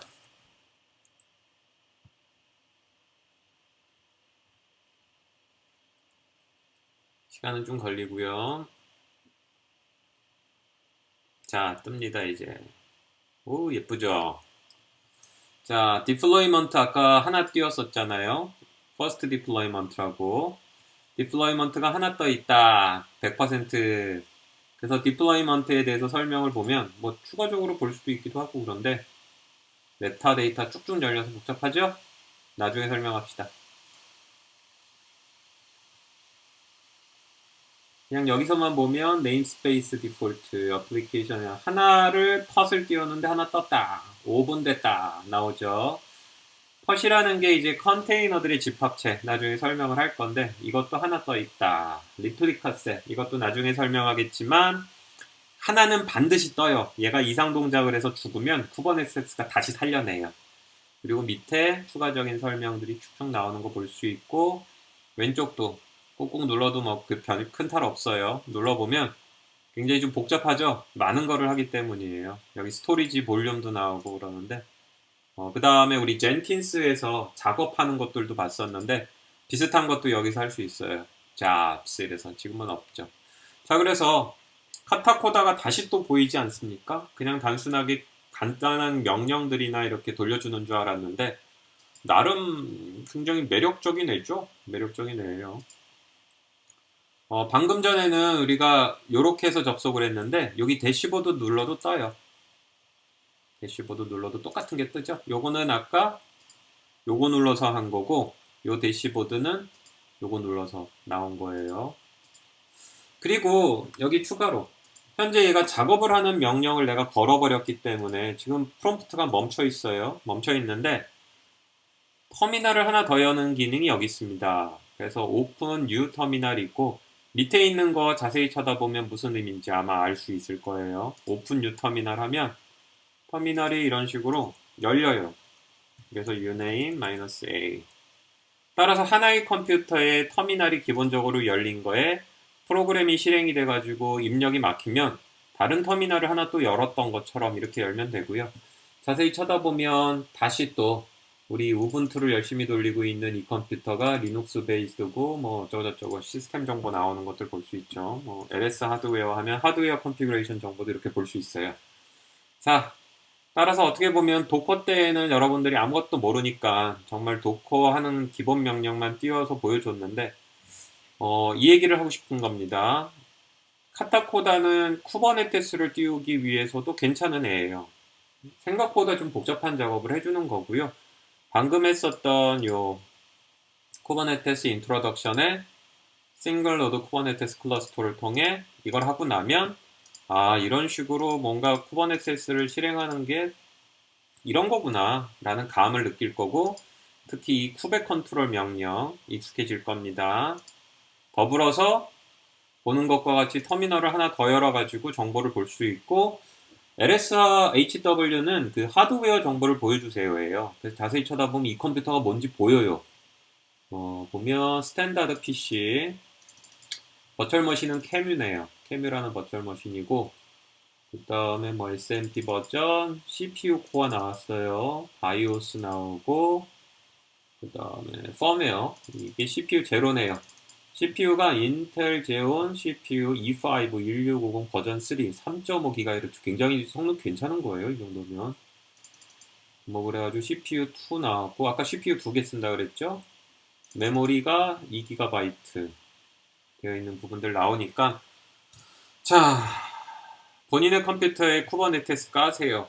그리고 지금 했던 거를 이제 또 여러분들이 직접 여러분들의 컴퓨터 위에서 하는 걸 다음 시간에 하게 될 거니까 반드시 컴퓨터 설치하고 깔고 테스트하는 거를 진행하고 뭐 도커 때하고 비슷하게 본인의 컴퓨터에 쿠버네티스를 설치하는데 애로사항이 있는 학생들 꾸준하게 설치를 이어가되 실습은 요 쿠버넷 그 카타코다를 통해서 실습해도 큰 문제는 없으니까 도커 때와 같이 병행해서 할 수 있도록 합시다.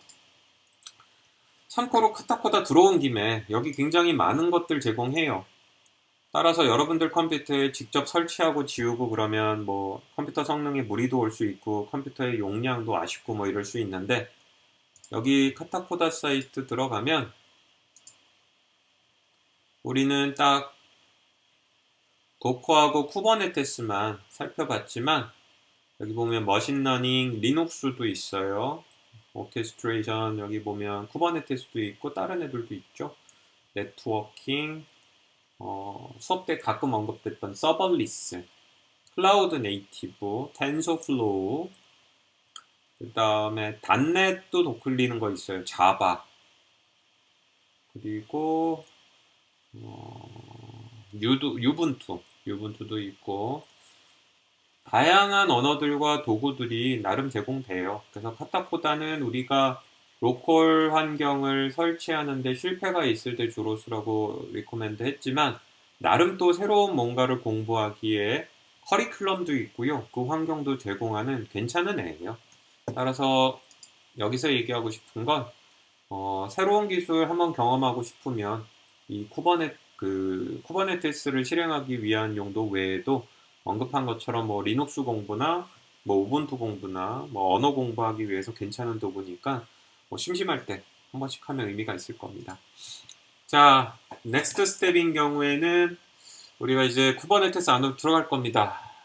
그래서 여러분들이 오늘 저 그냥 4개짜리 짧은 실습에도 이미 등장을 해버렸는데 노드라는 개념과 팟이라는 개념을 이제 이해해야 돼요. 노드는 사실 도커에 있는 도커 머신 호스트 이거하고 좀 비슷하니까 이해가 될 거고요. 팟은 쿠버네티스에서 나온 새로운 개념입니다. 따라서 반드시 잘 읽고 이해할 수 있어야 됩니다. 이것으로 오늘 렉처 17에 대한 설명은 마치고요. 이어서 우리 아직 어사인먼트 3, 지난 시간에 나갔어야 되는 어사인먼트 3를 1시간 연장한다 그랬잖아요. 그러면 어사인먼트 3, 교수님의 장고의 고민 끝에 어사인먼트 3를 어떻게 결정했는지 설명하도록 하겠습니다. 이 어사인먼트 3가 원래 지난 시간에 설명을 하기로 했는데 1시간을 연기했죠. 어사인먼트 3를 발표합니다. 그래서 보면 드롭박스에 파일이 업데이트가 돼 있고요. 프로젝트 3, 그래서 어사인먼트 3가 있어요.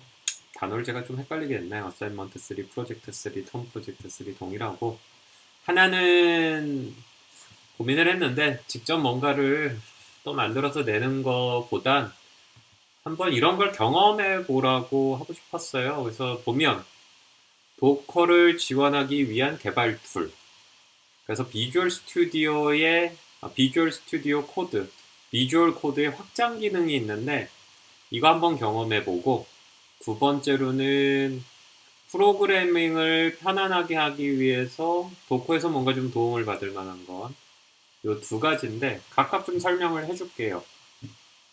요 링크를 타고 들어가면 두 개가 열려요. 그래서 첫 번째 타고 들어가면 이런 애가 열립니다. 비주얼 스튜디오 코드로 가고요. Working with Containers. 여러분들 다 비주얼 스튜디오 코드 깔려 있죠? 그 비주얼 코드를 가지고 이제 컨테이너를 이제 다룰 수 있는 거예요. 그래서 보면 인스톨레이션, 그래가지고 이 도커 마이크로소프트에 있는 거를 설치를 하면 도커 파일을 에디트할 수 있어요. 도커 파일 에디트하고 도커 파일을 이제 또 제너레이션 하고 쳐다도 보고, 도커 커맨드들도 손으로 일일이 타이핑했던 것들, 그런 것들을 여기서 이렇게 위에 있는 단추 팔레트라고 부르는데 커맨드 팔레트에서 딱 자동으로 뜰 수 있게, 그래서 손으로 일일이 치는 걸 좀 줄일 수가 있고요. 이미지 이제 레지스트리 하는 것도 있고, 제일 중요한 것 중에 하나가 여기 있는 것처럼 도커 컨테이너 안에서 실행되고 있는 서비스를 디버그할 수 있어요. 내가 프로그램을 이미지 빌드한 다음에 도커 컨테이너 실행하고 그 안으로 들어가서 뭔가 작업하고 이럴 때 막 익스큐션 커맨드 해가지고 쉘 열고 들어가고 많이 번잡하죠. 근데 내 컴퓨터에서 현재 컨테이너가 띄어 있으면 그 안으로 들어가서 디버깅 하는 게 가능해요. 심지어는 사실 이렇게 퍼블릭 클라우드를 해가지고 내가 거기 컨테이너 열었으면 그 안으로 들어가는 것도 내 컴퓨터의 비주얼 코드에서 들어가는 게 가능한데 이게 가장 큰 장점입니다. 두 번째로는 도커 컴포즈도 돼요. 도커 컴포즈 해가지고 실행할 수 있고요. 이미지도 만들고 뭐 일일이 하는 것들 나오잖아요. 그래서 첫 번째는 비주얼 코드의 확장 기능인 이 도커 기능을 설치를 해서 경험하는 거예요. 자, 두 번째 링크를 타고 들어가면 아주 이상한, 뭐라고 읽어야 될지 교수님도 헷갈리더라고요. 사이야? 그래서 이런 데로 오는데 이게 클라우드 기반으로 한 Integrated Developer Environment 개발 환경입니다. 비주얼 스튜디오 코드가 그 오픈 소스예요. 그래서 보면 비주얼 코드죠. 비주얼 코드인데 이게 오픈 소스다 보니까 사람들이 뭘 했느냐?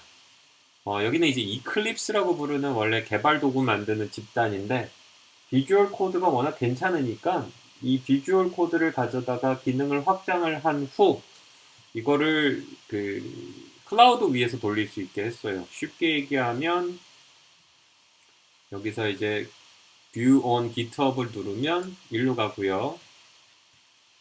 이 오픈소스예요. 또 여기 쭉 내려오면 클라우드 앤 데스크탑 쭉 읽으세요. 심심하면 여기 읽고 여기 Getting Started에 Run Theia in Docker가 있어요. 이거 도대체 어떻게 읽나? Theia. Theia. 어떻게 읽는 건지. 테이야 맞네, 테이야. 어우, 멋진 이름이네. 오르페우스는 거대 충돌 가설에 등장하는 뭐 이런 거 충돌하고 이런 건가 보네요. 멋지다. 자, 그래서 이 이클립스 세이야를 도코를 통해서 설치할 수 있어요. 그래서 이걸 누르면 이쪽 사이트로 가는데 쭉 내려오면 언어마다 좀 달라요. 그냥 세이야 하면은 자바스크립트고 C++, 다트, 뭐 고랭귀지, 파이썬 줄줄이 있습니다. 그래서 도커런 포트 넘버 주고 이미지 이름에 넥스트 혹은 레이티스트 읽어보면 여기 다 나와요. 실행하는데 요거는 이제 자바스크립트고 여기에 있는 거를 다른 걸로 주면 그 언어에 맞는 개발 환경이 뜨는 거죠. 포트 넘버는 3000이니 로컬호스트로 붙어야 되고 이렇게 하면 여러분의 컴퓨터에 도커 베이스드로 떠 있는 얘가 떠요. 교수님이 조금 써봤는데 되게 불편해요. 따라서 하나는 이런 얘기를 해주고 싶었어요. 그 비주얼 스튜디오 코드의 확장된 기능을 통해서 좀 더 여러분들이 이 도커를 개발하는 것이 용이하다라는 걸 위해 이 플러그인을 설치하고 써보라는 것과 새로운 도전으로 개발 환경을 구축하는 게 굉장히 번거로운 일인데 이렇게 예쁘게 이미 에디터까지 들어가 있는 그 랭귀지별로 커스터마이즈드 되어 있는 개발 환경이 있어서 요거를 굉장히 단순한 이 도커런 명령으로도 내 컴퓨터 안으로 끌어올 수 있다는 거. 혹은 여러분들이 별도의 컴퓨터가 있거나 퍼블릭 클라우드에 계정이 있으면 퍼블릭 클라우드에 이 도커 베이스의 개발 환경을 띄우고 어디서든 접속 가능하잖아요. 그리고 혹은 이 아이패드나 이런 거 있을 때에도 그냥 웹브라우저만 있으면 접속 가능하니까 유비쿼터스한 어디서든 접속할 수 있는 상수적으로 존재하는 개발 환경을 구축할 수 있습니다. 자, 그래서 어사이먼트 3는 이 둘을 설치하고 경험을 해보는 거예요. 실제로 교수님 컴퓨터에 보면 얘가 그 도커런으로 해가지고 방금 전에 그 세이야를 실행한 거고요. 컨테이너가 실행되고 있을 때 비주얼 코드에 플러그인이 설치되어 있으면 여기 있는 것처럼 세이야가 설치돼서 돌아가고 있고 이미지는 세이야입니다. 레지스트리는 이렇고요. 현재 네트워크 환경은 이렇게 되어 있네요. 라고 나오는 거를 볼 수가 있습니다. 볼륨도 볼 수가 있어요. 개발하고 있는 소프트웨어, 컨테이너 안에서 개발하고 있는 소프트웨어가 있다 그러면 여기서 접속 가능합니다. 따라서. 자, 그래서 여러분들에게 요번 어사이먼트 3 겁먹지 마요. 되게 단순해요. 방금 보여줬던 비주얼 스튜디오 코드에 도커 플러그인을 설치한 다음에 어떤 식으로 동작하는지 구경해보세요. 설치 필수, 구경 옵션, 사용 옵션. 세이야를 본인이 선호하는 이미지대로 설치해 본 다음에 구경하세요. 설치 필수, 구경 옵션, 개발 사용 옵션, 그리고 깔끔하게 클래스를 통해 가지고 그 이미지 각각 한 장씩 내 컴퓨터에 설치해서 사용하고 있습니다를 올리면 됩니다. 뭐 가장 단순한 건 이 상황으로 도커 컨테이너에 대한 기능이 들어간 이 화면 캡처하는 게 미니멈이고요. 두 번째로는 세이야가 설치돼 가지고 로컬 호스트로 해가지고 현재 접속한 이 화면이 캡처되면 뭐 두 번째예요. 따라서 너무 당황하지 말고 그냥 재미삼아 너무 이렇게 치여 사는 것 같아서 이런 툴들이 많이 나오는구나. 나도 이런 툴을 사용을 해가지고 생산성을 좀 향상해 봐야지. 이런 의미입니다. 그래서 비주얼 스튜디오 코드에 도커 플러그인 설치해서 경험해보고요. 재미삼아 화면 캡처 한 장, 그 다음에 세이야 설치해 본 다음에 화면 캡처 한 장, 그래서 이 사진 두 개를 클래스로 올리면 됩니다. 클래스는 그래서 현재 열려 있어요. 그래서 어사이먼트 3에 대한 부분이 여기 있습니다.